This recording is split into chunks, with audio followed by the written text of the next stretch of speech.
Hi, everybody. This is David P. France. I'm coming to you from Switzerland, Basel, Switzerland. And tonight I'm speaking to Luca Occelli again. How you Hello, doing, David. Luca? I'm good, David. Thank you very Good. much. Where are you now? You're in London or are you in Italy? Yeah, I'm still in London. I'll try to get to Italy maybe next week, next Saturday. I don't know how, but I'll see if I can. Yeah, And because from the 3rd of June, Italy opens its borders. right, which is Yeah. great, right? Yeah. I wonder how that's going to work if people are going to uh, start visiting. Now, will you be flying back? You'll be flying back, of course. You have to keep us Yes. posted on how the flights, what that's like. You know, Yes, because I don't know. I was looking today. There's not many flights, but maybe they haven't been scheduled yet because Italy, as I said, opens the borders in 2 days' time. Oh wow. So Okay. I don't know how I'll get there. Okay. Well, look, this is why I'm interested in speaking with you today, specifically on the topic of reality. And later we're going to touch on resilience. But one of the reasons why I'm, interested in speaking about reality is that you and I, outside of these interviews, we were about to have that conversation. It was probably a couple of months ago, and we never got around to it. And I thought, given all of the things that are happening in the world now, it would be a good time to explore that. So maybe I'll ask you first, what, from your perspective as someone who is, how do you call it? What would your title be? Holistic Counselor. Healer, or someone Or who is metaphysical counselor. physical counselor. What would be your definition of reality, or how do you see? Yes. I would say reality is what you make it. Objective reality doesn't exist in a way, because what happens outside for each one of us, it's the outpicturing, the manifestation, the representation of each one of us on consciousness, which is made of our beliefs, our convictions, our mental structure, our mental unconscious and conscious images, and we project them out. So each one of you is doing that. And then collectively, like let's say planetary, there is what could be called race consciousness, human consciousness, the consciousness of the race, which is the total sum of the individual psyche images and beliefs, and they are projected outside. What's happening now on a larger scale, but now I say now because it's obvious that something is happening, Yes. but any time in history, it is the manifestation of the consciousness of the planet, meaning what do people really believe? And what's happening now, I would really regard it as the manifestation of the power of our mind. You see, we are living the biggest blockbuster movie that Hollywood could have ever invented, but it's not a movie. It's a reality. But our mind, it creates everything. I mean, literally everything. So let me ask you to go back. When you say consciousness, what do you mean by consciousness for people who are not familiar with these terms? What is consciousness? Consciousness, it's the sum total of our thoughts, our emotions, it's our beliefs, our essence, our energy. It's imagine everything that cannot be seen. There is a field, which is the field of consciousness, which is made of individual and all the sum of everybody's consciousness. It is the unseen. It's, let's say, the metaphysical world, which is the world beyond. Meta means beyond, above. Physics, I mean material reality. And that is consciousness. That is pure energy. But we know now that energy is made of light and information. So energy in itself, it's intelligent, right? Let's say, for example, a seed is intelligent. It seems like it's an inherent kind of thing, but is programmed. There's intelligence in it. It grows and becomes a flower or a tree or whatever else. So everything in the universe, it's intelligence. So that's what I mean by consciousness. And yes, every living being is conscious. There are even some scientists today that they go as far as saying that even inanimate objects are sentient beings, are conscious. But let's keep it to living beings. Yeah, it's way. Yes. That's way up. But I mean, yeah, I understand. So let's say, for example, in what is happening now, what the events that are unfolding, when you say there's a strong, we're living a Hollywood blockbuster, what's the point of all of this happening, this blockbuster? Why would there be a blockbuster? Why and why now? Well, why not some other time? Yes. I believe that we are living the blockbuster because we are not really aware, or not all of us, but the majority of us, I would say, are not aware of who we truly are.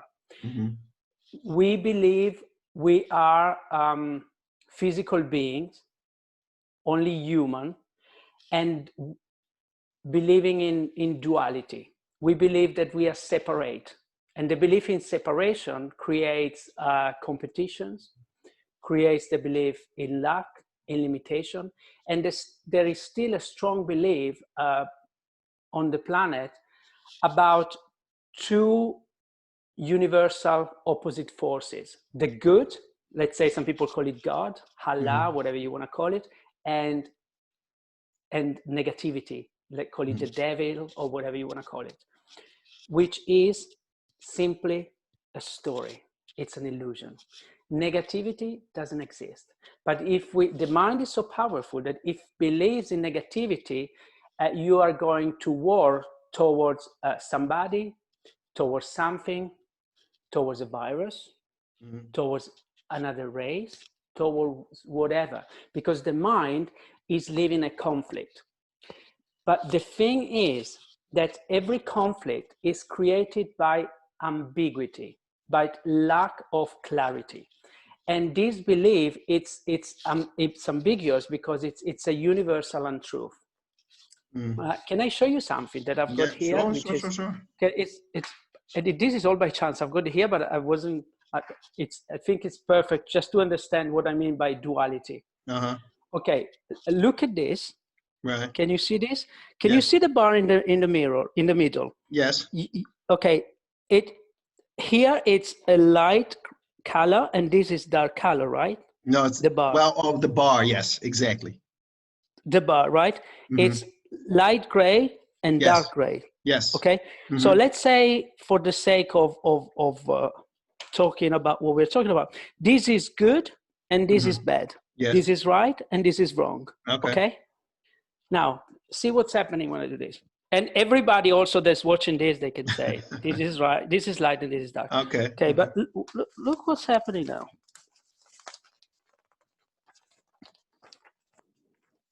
Oh, I see. You're putting more light. I'm just folding this. You're folding it, yeah. I'm folding it like this. Yeah. Look at the bar. Yeah. It is, which color it is? Well, it's all one color, right? Exactly. Yeah. It's all one color. But it seems to be a very different color because it's relating to a different background, which is a different color. Okay, this just to be saying that what we call good and bad, right and wrong, is just a different polarity of the same spectrum. This could be, for example, minus 3,000 degrees and plus 3,000 degrees, and we call this cold or hot, but cold and hot, they're actually different degrees of the same energy. I understand. Like hate and fear, it's just love directed in a dysfunctional way, but there's no difference to it. Okay. So So love, you just say love and hate is just a dysfunctional. Say that one more time. The last thing you said about hate love. is just love directed in a dysfunctional way. Used in a dysfunctional way. I see. You can't hate unless you love. You can't even have fear and become aggressive, because when you're fearful and become being aggressive, it's the product of being fearful. And we are fearful when we love, when we want to protect something or somebody, when we are attached to our life or the life of somebody else. So maybe an ideal, but we want to protect something because we love. I see. So if we really look down at every human behavior or anything in nature, there's no good or bad, right or wrong. There's no negativity. It's just our perception of it, and we project it out there. And why it's happening now? Sorry, because I think we are at a point in history when we are ready to wake up. Enough is enough. And what we're going through is the wake up. Is that what's going on? Is that why the conflicts are escalating? It could be because people are. It's sort of a pull back and forth, and I mean it's really. I mean, we talked briefly about what's happening in the U.S., but then also just in general in the world, right? With what we're coming out of in terms of the pandemic. So let's say, for example, for the person who still is not believing this idea of reality and consciousness, can you give another example of how this could play out? Someone's reality or someone's perception or polarity, as you described it. Could you give another example of this? For somebody that doesn't believe of anything that I'm talking about, regardless to the fact that he believes it or not, that's his or her experience. So if they really look at themselves in the mirror and they think, what do I believe about myself and the world, and what is the world, and what are they telling me about themselves? How are they behaving? And they can see that there's a match. In other words, I would say to somebody that doesn't believe, thinks it's all mumbo jumbo, what I tell them, I would tell them, your life experience will never change until you change what you think, and they can understand. I mean, you don't need to believe something to know what you think or don't think. In other words, you can see, everybody knows, at least one or more people, that they actually have, and I was one of them, that's why I say this as a matter of fact.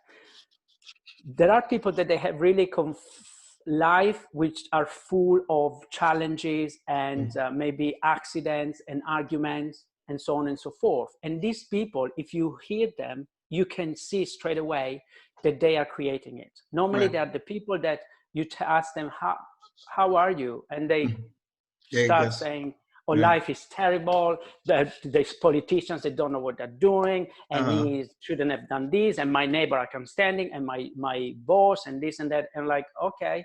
And I hear that, and I know already how their life is. I see. Right? So that person, until that person realizes that it's his or her beliefs and his or her inner anger that it's out picturing out there, and others are actually resonating with these emotions and energy, and they're playing his or her game or dance, nothing will ever change in their life. I see. You see? So it has to start with them. You were one of the people that had issues with, and that you felt that you needed to change your own behavior. Well, it eventually led to the point where you knew that you had to change your behavior. Exactly, absolutely. I realized that it was my responsibility to create the life I wanted. And I knew that if I had carried on believing and behaving, thinking and saying and acting as I was, nothing would have changed.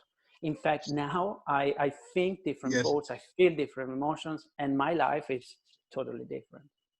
Well, what would be the first step that somebody could take when they're trying to turn things around, when they realize they're in a certain place? Like what kinds of, I remember what I did, but it might be, you may have something that's a...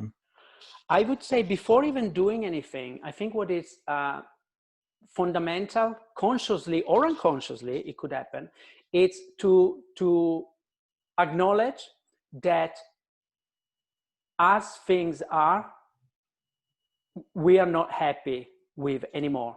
It's about not tolerating what's happening. So then we tell ourselves, I have a problem. This has to change. I don't want to live like this. The first step in changing anything or solving a problem is realizing there is a problem.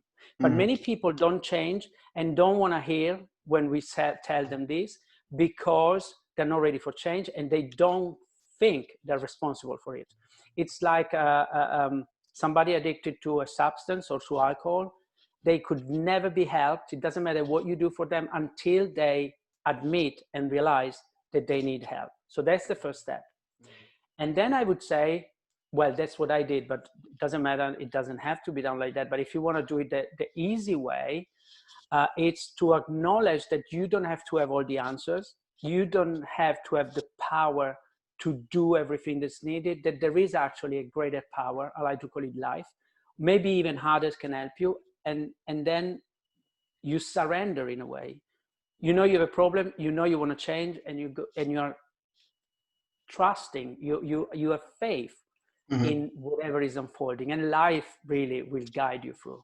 Yeah, yeah. And so you, in other words, you don't have to really worry about how it will play out. You allow it to play itself out. Exactly. If there's one thing that I would advise anybody, the only thing to worry about is not to worry about anything. I see. It makes sense.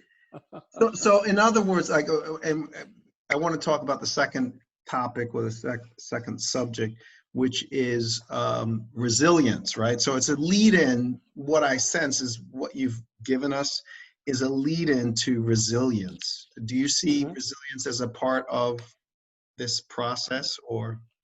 Absolutely, yes. It's you mentioned something that it's very important, and as a matter of fact, it's not very much spoken about. But yes, resilience is, I would say, what we are, what and who we are. We are extremely resilient. I mean, in our essence, yes, our consciousness, it's pure resilience. It could withstand anything. And by resilience, I mean the power to, tolerate, tolerate and to undergo anything that's happening. And you know, there is one universal law which states that we are never faced with more than we can handle. And it's true. It's absolutely true. So yes, whatever is happening now, it's really testing our resilience. And going back to what you mentioned about people not being ready or not wanting to embrace what we've just said, meaning going to the next level. The analogy to a computer would be doing an internal mental upgrade. They may not be resilient enough, and one way or another, they might just transition somewhere else. But who is resilient, who can really withstand the pain and transform it, alchemize it, you could say, and maybe, transforming it, I would say, by seeing maybe the hidden gift, by seeing the opportunity in the tragedy, which is always there, would experience himself or herself as being resilient. But yes, I think we are resilient. And yes, this is the time when we are truly tasted at a physical level, in fact, with whatever is happening. But even when any kind of conflict is happening of any kind, if you're resilient, you can get through it. If you're not resilient enough, you won't. but I believe that all of us, each one of us, is resilient, because we are resilient. Our essence, again, it's pure energy. So it's very fluid. Anything could come through it, and we would be attached. But you see, if you believe that things in life happens to you, you are resisting whatever happens to you, a situation, a person, an illness, because it's happening to you. It's something else that comes at you. But then again, it springs from a belief in duality, good and bad, right and wrong. But if you embrace the concept, which I invite everybody to embrace right here, right now, forever, that life happens for you and through you. Life happens for you and through you. See how everything changes. You will see opportunity where before you were seeing problems. And you become a vessel for life, for what I'm talking about, for consciousness. Because it will flow through you. Because what I'm talking about will manifest in your life to the degree that you are willing and able to say, yes, I am here and life is good, and show me how I can use you. But it's so respectful of us that if we think, oh, that's all bananas, I don't believe it, that's not true. You want it, you get it. Life will always give you what you believe to be true. So what is reality? What you make it. You believe in a beautiful world, your inner world and outer world will be beautiful. You believe in a nasty world, that's what you will manifest. Let me ask you another question. When you said life is what happens to you and through you, is that how you characterize some people that they experience many challenges or problems in life normally, but then again there are exceptions. Don't take it. By the way, I haven't said it today, but I always say everything that comes out of my mouth, it's absolutely not the truth. It's my opinion based on my experience and my knowledge. So but taste it, but don't believe anything, but put it to the test. The person that experiences problems in life normally believes that life happens to him or her. Right. But people that, and I was one of them. And then when I chose to believe that life was happening for me and through me. For you and through you. Okay. Exactly. Okay. But not just for me, for us, for all of us, and through us. And you see, it's a different kind of mindset, but mindsets create. Our thoughts are energy vibration, but we could create like a psychic wall. Whenever we judge somebody, we attack them psychically. Whenever I think he or she is terrible, oh my gosh, energetically we've already like we've been attacking them. Right, I understand. What's interesting to me is that just when you said from you, or life happens for you and through you, if you're constantly thinking of it in that way, it's already from a different perspective. When you mentioned, that's why I asked you to mention it again, because I do believe that for a lot of people, for the majority of people, they think of it as happening to them. Now, I can say personally that I was closer to it happening through me, but not for me. Does that make sense? Yes, it does make sense. It wasn't that I ever felt, oh, life is happening to me. Why is this happening to me? I always thought that things were happening through me, but I didn't necessarily think that all of them were for me. Yes. Does that make sense? It totally makes sense. And I don't believe it's a coincidence, actually, that you're doing what you're doing right now. And I'm talking in life in general, but right now with me.